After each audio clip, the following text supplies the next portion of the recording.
regularização imobiliária é um processo fundamental no mercado de imóveis, né? De propriedades. E envolve uma série de procedimentos legais necessários para garantir que um imóvel atenda a todas as normas, regulamentações exigidas pelo poder público. E essa regularização pode ser necessária em diversas situações. Quando você, por exemplo, compra uma propriedade, às vezes ela está irregular, quando ocorrem alterações na estrutura do imóvel sem alteração, ou quando se deseja vender, alugar ou financiar a propriedade. E para nos explicar mais sobre esses processos, quando é necessário regularizar uma propriedade, a gente recebe hoje o advogado especialista em direito imobiliário, Dr. Isaías Farrá. Seja bem-vindo. Tudo bem, querido? Muito obrigada por estar aqui. Obrigado. Eu falei certinho seu sobrenome? Falou, tá certinho. Então, tá bom. Vamos lá conversar sobre essa situação de imóveis. Tem muita gente que não para pensar nisso e na hora que mais precisa não consegue vender, ou então compra o imóvel que está encrencado e não consegue receber o imóvel, né? É verdade. Quem no Brasil nunca, teve alguma questão com o imóvel? Seja na hora de comprar o primeiro imóvel, financiado normalmente de uma construtora, de uma incorporadora, até o momento em que você compra um terreno, por exemplo, também, e nós temos a situação na qual, quando você compra o terreno, todas aquelas responsabilidades que normalmente, quando você compra de uma construtora ou de uma incorporadora, elas não recaem sobre você, ou seja, o imóvel já vem prontinho, bonitinho. A única questão que você tem que se preocupar é a questão do financiamento, como fazer, as melhores condições, qual banco escolher, ver bem a sua questão financeira também, para que isso não seja um entrave no segundo momento, você ia perder o imóvel. Mas quando você adquire um terreno, por exemplo, e vai construir no imóvel, é aí que vem todas essas questões da regularização imobiliária, seja perante a prefeitura, por exemplo, em relação à área construída, ao tamanho da casa, à altura da casa, os recuos que você vai dar em relação à rua, em relação aos seus vizinhos. São vários detalhes que têm que ser analisados para que você tenha a tranquilidade em construir e não ficar sujeito a multas, fiscalizações, problemas na hora de vender o imóvel. Então tudo isso tem que ser visto. E não apenas a prefeitura, como também no cartório de registro, que é o órgão específico que vai dizer se você é ou não o dono daquele imóvel e quais as características específicas daquele imóvel para quem está comprando ou financiando no caso do banco. Então é muito importante que esteja sempre em dia para que você tenha a viabilidade em financiar. Porque você sabe, Cláudio? Hoje em dia, quem compra o imóvel à vista é muito raro, né? Então quando você vai financiar aquele imóvel, o banco ele vai solicitar diversas documentações em relação a ele, porque o banco entra como uma espécie de proprietário junto com você, que é a propriedade resolúvel, que ela, enquanto você não pagar o último tostão, o banco ainda pode reaver o imóvel. Claro, tem algumas questões aí, quando está no finalzinho do financiamento.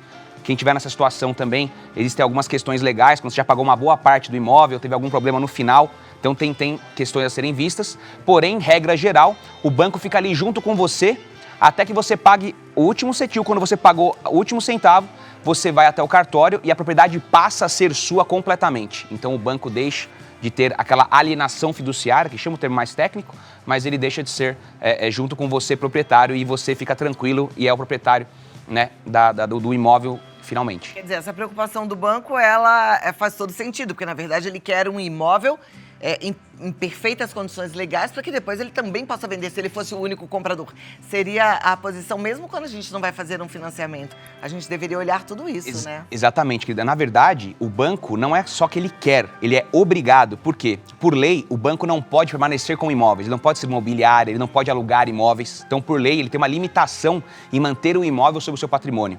Então, a partir do momento que você não pagou, ele é obrigado ao famoso leilão extrajudicial, já viu muito, leilões judiciais. Certinho. E se não tiver tudo certinho, vai incorporar no preço, vai ter que vender mais barato. Então, ou ele vai vender mais barato, ou vai ter que aumentar os juros, seus juros. Então, às vezes, o banco até financia quando tem algum pequeno detalhe errado, porém, pode ter certeza, o comprador vai pagar mais juros por isso, porque o banco vai incorporar esse algoritmo aí, essa relação de risco, vai colocar isso no prêmio dos juros.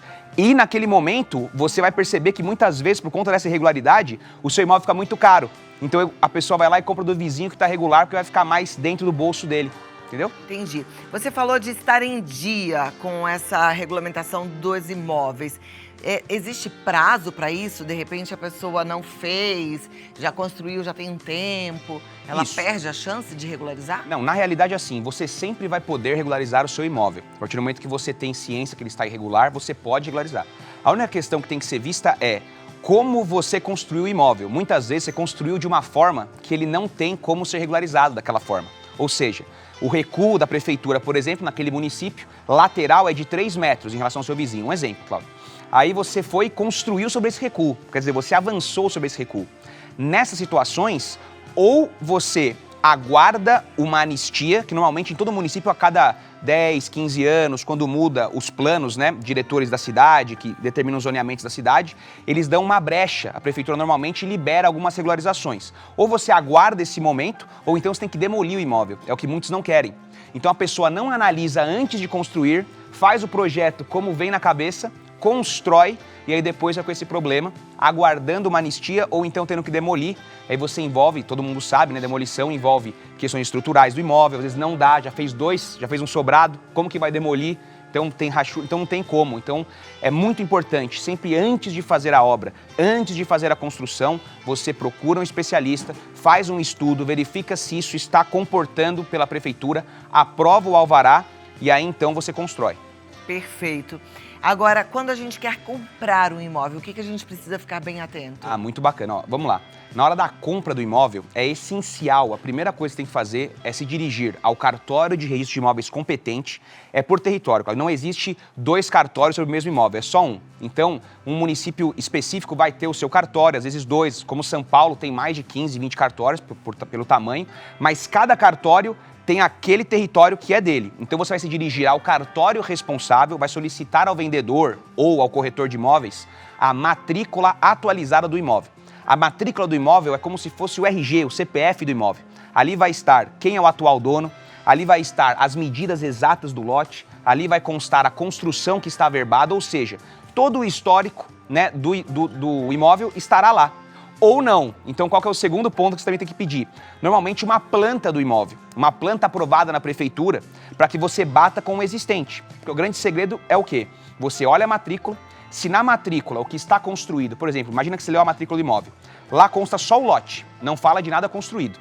Você está olhando lá, tem uma casa com o que você está comprando, não está averbada. Então, a primeira coisa que você tem que fazer, solicitar ao vendedor, ao corretor de imóveis, a planta aprovada na prefeitura, para saber se ao menos aquilo que está existente foi aprovado previamente. Às vezes ele só não registrou, ele só não fez o passo final, que é ir até o cartório com aquele projeto aprovado, com a CND, outro documento importante, tá? CND da Receita Federal, que é sobre o INSS, é uma certidão negativa de débitos. Quando você constrói, quem constrói para você tem funcionários. E funcionários, eletricista, hidráulica, o próprio servente, pedreiros, em geral. Tem o INSS que tem que ser recolhido.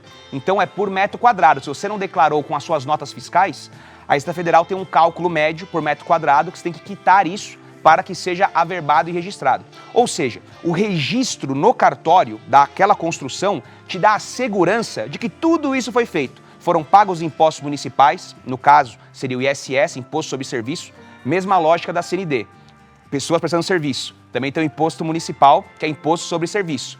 Todo terceiro que você contrata tem que ter uma nota fiscal, que sobre isso tem o imposto sobre serviço. Varia ali a alíquota, mais ou menos de 2% a 5%, depende do município, e você quita isso. Ah, e perdi as notas. Não tenho minhas notas, construí ali no jeitinho, mês a mês, me matei, meu marido mesmo construiu. Se você está nessa situação, normalmente as prefeituras elas têm também o cálculo por metro quadrado. Então você pega o seu padrão construtivo, o seu metro quadrado, apresenta à prefeitura e ela vai emitir uma guia de ISS. Você quita isso, com o ISS quitado, a CND da Receita Federal e o projeto aprovado da planta, você vai até o cartório e registra aquela construção. Perfeito. Então isso tem que ser feito. Tem que ser feito antes e analisado. De qualquer coisa, é analisado antes de qualquer coisa. Daí né? a importância de um advogado, um corretor de imóveis, né? Os especialistas nessa área que vão te dar essa segurança na hora de comprar o imóvel. Porque você imagina que você compra um imóvel e você descobre no segundo momento que ele tem uma dívida de IPTU, tem uma dívida de ISS, tem multas atreladas àquele SQL, aquele IPTU, né? O SQL a gente fala é setor quadralote.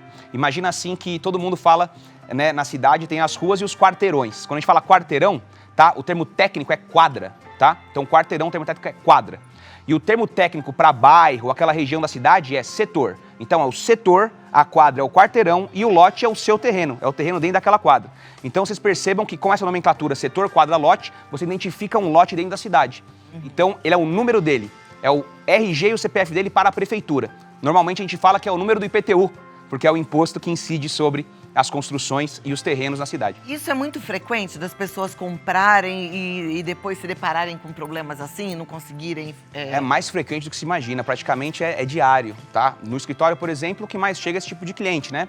Ou com a pretensão de venda, vai até o banco, todo emocionado, feliz, já gastou com o corretor, já gastou para tirar foto, já fez tudo que tinha que ser feito, a pessoa já entrou, já amou o imóvel, ai, tudo maravilhoso, pronto para entrar na lua de mel, opa, tá irregular, o banco fala, não vou financiar. Aí aquele balde de água fria no comprador, o balde de água fria no vendedor. Então, os corretores que já são mais cientes, já têm mais esse dia a dia, eles já, antes de tudo, já chegam no vendedor e falam, cadê os documentos, já vão deixar tudo certinho, já faz uma pré-avaliação no banco de financiamento, antes de colocar em mercado, porque senão você perde tempo. Corretores desavisados perdem tempo, imagina, tadinho, ele vai, tira a foto, faz todo o trabalho, chega no finalmente, vê que tem um problema, aí o cliente entra em contato conosco, Isaías, pelo amor de Deus, vamos lá, vamos regularizar esse meu imóvel, eu preciso regularizar porque o banco me deu um limite de prazo aqui e o comprador quer comprar, quer entrar na casa. Aí vem toda aquela questão, a gente tem que acelerar esse processo, que não é fácil, não é um processo simples. Se ele é feito com antecedência, ele é muito mais simples, menos custoso e tudo mais. Com certeza. Quando o imóvel ele é herança, às vezes eu ouço também as pessoas falando, nossa, estava complicado, faltava a assinatura de um dos filhos e não consegui, enfim. O imóvel... A gente tem que ficar atento. O imóvel de herança é um capítulo à parte, porque ele tem diversos entraves, né? Não apenas a questão da prefeitura, acabei de citar, todas as questões de regularização, mas também envolve a questão da propriedade em si, do imóvel. Com quem vai ficar, qual a cota à parte, qual que é o tamanho da herança, se os filhos, né, ou os herdeiros, a viúva, os filhos, sobrinhos, netos, não interessa, cada caso é um caso. Se eles aceitaram essa divisão, ela foi uma decisão amigável entre eles aceitaram, todo mundo está de acordo com isso? Já é o primeiro problema em herança, Cláudio. Então o que acontece? Às vezes a questão do imóvel é a última etapa, primeiro tem que conversar, a gente brinca que né, o profissional do direito de família, ele não é só advogado, né? Ele é psicólogo, psiquiatra, amigo, é tudo junto, mediador, para que consiga chegar. E quando você consegue chegar, aí sim, vem essas questões, por exemplo, uma questão que é a nomeação do inventariante. Imagina uma família que não concorda um com o outro. Todo mundo está com o pé atrás, as pessoas não se falam muitas vezes. E para você nomear um inventariante, que é aquele que vai responder pelo imóvel enquanto o inventário se processa. Então, às vezes, até para nomear o inventariante é o juiz que tem que nomear, porque tem briga, até para nomear quem vai representar a família, entende? Então, todas as etapas, né, a parte do inventário ela é um pouquinho mais complicada por conta disso, a parte mais humana, mais subjetiva, né, mais de emoções, ali a flor da pele naquele momento.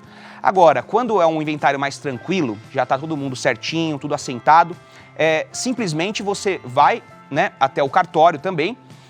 Hoje em dia tem até o inventário extrajudicial, que ele é muito mais rápido que o judicial, né? Quando é maior, não tem nenhum herdeiro com algum problema, né, mental grave ou uma situação muito complicada, você tem lá certinho a lista na lei, você pode ingressar com o extrajudicial, ele é super rápido e simples, porque já está em comum acordo. Então você vai ao teu cartório e diz, olha, este imóvel que pertencia a esta pessoa, agora passa a pertencer a essa e essa pessoa, por força da escritura do inventário, que ela é feita no tabelião de notas, perante um escrevente que dá a fé pública daquilo, todos comparecem, todos assinam, e é repassado o imóvel para os atuais herdeiros.